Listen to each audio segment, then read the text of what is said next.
அஸ்ஸலாமு அலைக்கும் வரஹ்மத்துல்லாஹி வபரகாத்துஹு. நாம் எங்களிடம் இருக்க வேண்டிய மிகவும் முக்கியமான அல்லாஹ் விரும்பக்கூடிய ஒரு குணத்தை பற்றித்தான் பார்க்க போகின்றோம். அதுதான் பொறுமையாகும். அல்லாஹ் அல் குர்ஆனிலே இவ்வாறு கூறுகின்றான்: இறை விசுவாசிகளே, பொறுமையாக இருங்கள், இன்னலை சகித்து கொள்ளுங்கள். 3வது அத்தியாயம் 200வது வசனம். உங்களை நாம் பயம், பசி ஆகியவற்றின் மூலமும் சொத்து, உயிர், விளைச்சல் ஆகியவற்றை குறைப்பதன் மூலமும் சோதிப்போம். பொறுமையாளர்களுக்கு சுப செய்தி கூறுவீராக. 2வது அத்தியாயம் 155வது வசனம். மேலும் அல்லாஹ் கூறுகின்றான்: பொறுமையாளர்கள் அவர்களின் கூலியை கணக்கின்றி கொடுக்கப்படுவார்கள். 39வது அத்தியாயம் 10வது வசனம். மேலும் அல்லாஹ் கூறுகின்றான்: ஒருவர் பொறுமையாக இருந்து மன்னித்து விட்டால் நிச்சயமாக அது உறுதியான செயல்களில் உள்ளதாகும். 42வது அத்தியாயம் 43வது வசனம். மேலும் அல்லாஹ் அல் குர்ஆனிலே பொறுமையை பற்றி இப்படி கூறுகின்றான்: இறை விசுவாசிகளே, நீங்கள் பொறுமை மற்றும் தொழுகை மூலம் உதவி தேடுங்கள். நிச்சயமாக அல்லாஹ் பொறுமையாளர்களுடன் உள்ளான். 2வது அத்தியாயம் 153வது வசனம். உங்களில் போர் புரிபவர்கள் மற்றும் பொறுமையாளர்களை நாம் அறிந்து உங்கள் செய்திகளை மற்றவருக்கு அறிவிக்கும் வரை உங்களை நாம் சோதிப்போம். 47வது அத்தியாயம் 31வது வசனம். ஆகவே நாம் மேலே கூறப்பட்ட அல் குர்ஆன் வசனங்களின் மூலம் பொறுமையாளர்களுக்கு நாளை மறுமையிலும் இவ்வுலகிலும் கிடைக்கும் அந்தஸ்துக்களை பற்றி அறிந்து கொண்டோம். பொறுமையாளர்களுக்கு அல்லாஹ் கூறுகின்றான்: சுப செய்தி கூறுவீராக என்று. பொறுமையாளர்களுடைய கூலியை அல்லாஹ் நாளை மறுமையில் கணக்கின்றி கொடுப்பான். அது மட்டுமின்றி பொறுமையாளர்களுடன் தான் அல்லாஹ் இருக்கின்றான். பொறுமையாளர்களுக்கு ஈருலகிலும் வெற்றி இருக்கின்றது என்பதை நாம் இந்த அல் குர்ஆன் வசனங்களின் மூலம் தெரிந்து கொண்டோம். ஆகவே நாமும் எந்த ஒரு சந்தர்ப்பத்திலும் அழகிய பொறுமையை கடைபிடிக்க வேண்டும். எங்களுடைய வாழ்வில் எவ்வாறான சோதனைகள் வந்தாலும் அல்லாஹ் எங்களை பல முறைகளில் சோதிப்பான். அல்லாஹ் அதைத்தான் நான் மேற்கூறிய அல் குர்ஆன் வசனத்திலே கூறியிருந்தான்: உங்களை நாம் பயம், பசி ஆகியவற்றின் மூலமும் சொத்து, உயிர், விளைச்சல் ஆகியவற்றை குறைப்பதன் மூலமும் சோதிப்போம். பொறுமையாளர்களுக்கு சுப செய்தி கூறுவீராக. 2வது அத்தியாயம் 155வது வசனம். இந்த அல் குர்ஆன் வசனத்தின் மூலம் அல்லாஹ் எங்களை எப்படியெல்லாம் சோதிப்பான் என்பதனை அல்லாஹ்வே கூறுகின்றான். ஆகவே அல்லாஹ் எங்களுக்கு ஒன்றை கொடுத்தால் அதுவும் சோதனைதான். எங்களிடமிருந்து அல்லாஹ் ஒன்றை பறித்து கொண்டால் அதுவும் சோதனைதான்.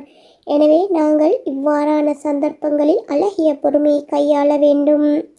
எங்களுக்கு உடல் ஆரோக்கியம் இருப்பது அந்த சந்தர்ப்பங்களில் நாம் அல்லாஹ்வை வணங்கி வழிபட்டு நல்ல முறையில் நடந்து கொள்வதற்கு.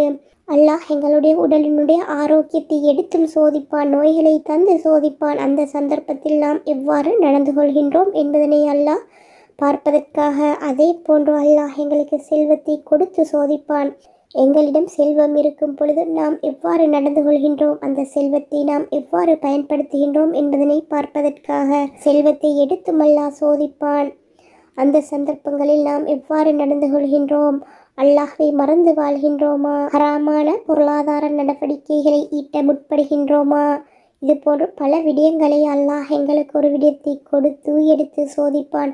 அந்த சந்தர்ப்பங்களில் நாம் செய்ய வேண்டிய ஒரே விடயம் அழகிய பொறுமையை கையாள்வதுதான். இவ்வாறு நடந்து கொண்டால் அல்லாஹ் எங்களுக்கு அதில் வெற்றியை தருவான். அபு மாலிக் என்ற ஹாரிஸ் இப்னு ஆசிம் அல் அஷ்அரி ரலியல்லாஹு அன்ஹு அவர்கள் அறிவிக்கின்றார்கள்: சுத்தம் ஈமானில் பாதியாகும். அல்ஹம்துலில்லாஹ் என்பது மீசான் தராசை நிரப்பிவிடும்.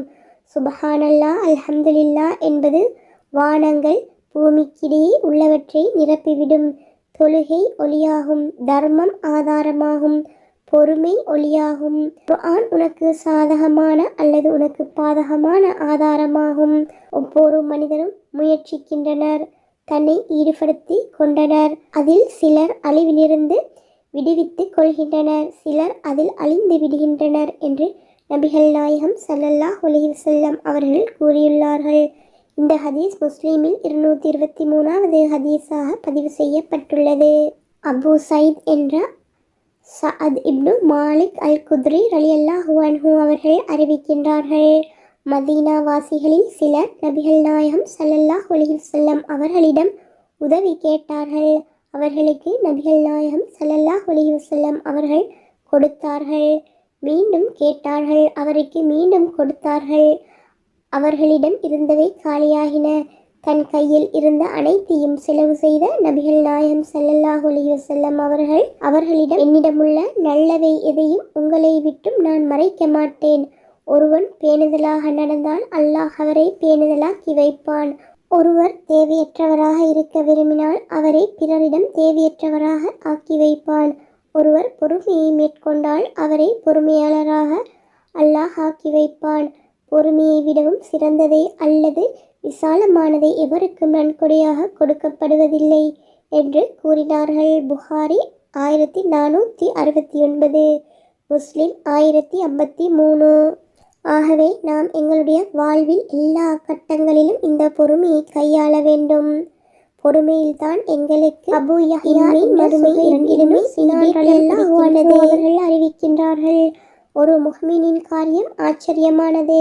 அவனது காரியம் அனைத்தும் அவனுக்கு நல்லதாக அமைகின்றது. ஒரு முஹ்மினை தவிர வேறு எவருக்கும் இது நிகழ்வதில்லை. அவனுக்கு மகிழ்ச்சியான நிலை ஏற்பட்டால் நன்றி கூறுகிறான், அது அவனுக்கு நல்லதாகி விடுகின்றது.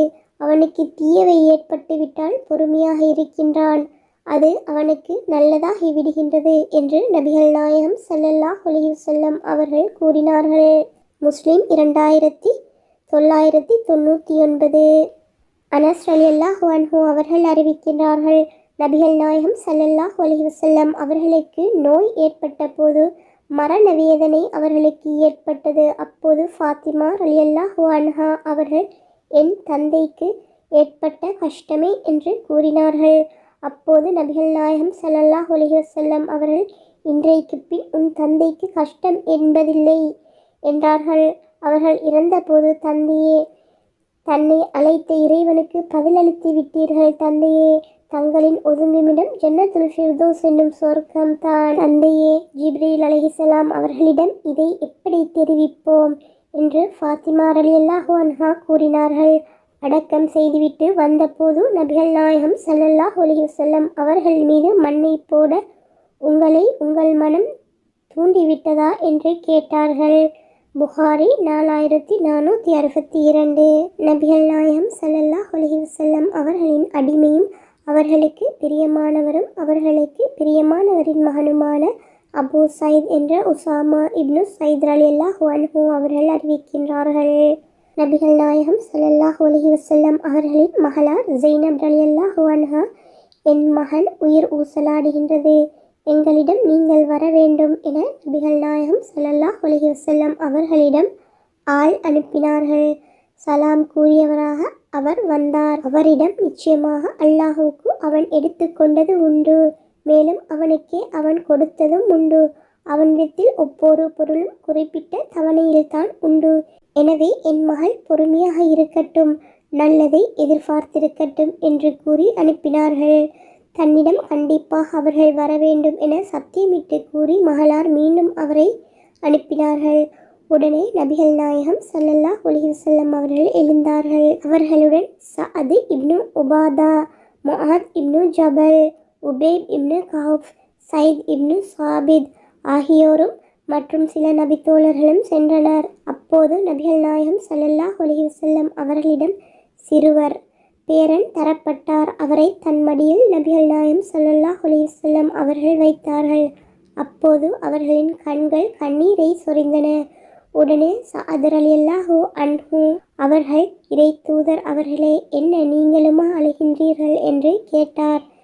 இதுதான் இரக்கமாகும், தன் அடியார்களின் இதயங்களில் இதை அல்லாஹ் ஏற்படுத்தியுள்ளான் என்று நபிகள் நாயகம் ஸல்லல்லாஹு அலைஹி வஸல்லம் அவர்கள் கூறினார்கள். மற்றொரு அறிவிப்பில், தன் அடியார்களில் நாடியவர்களின் உள்ளத்திலே அதை ஆக்கியுள்ளான். தன் அடியார்களில் இரக்கமுடையோரிடம் தான் அல்லாஹ்வும் இரக்கம் கொள்கின்றான் என்று உள்ளது. இது புகாரியில் 1284வது ஹதீஸாகவும் முஸ்லீமில் 923வது ஹதீஸாகவும் பதிவு செய்யப்பட்டுள்ளது.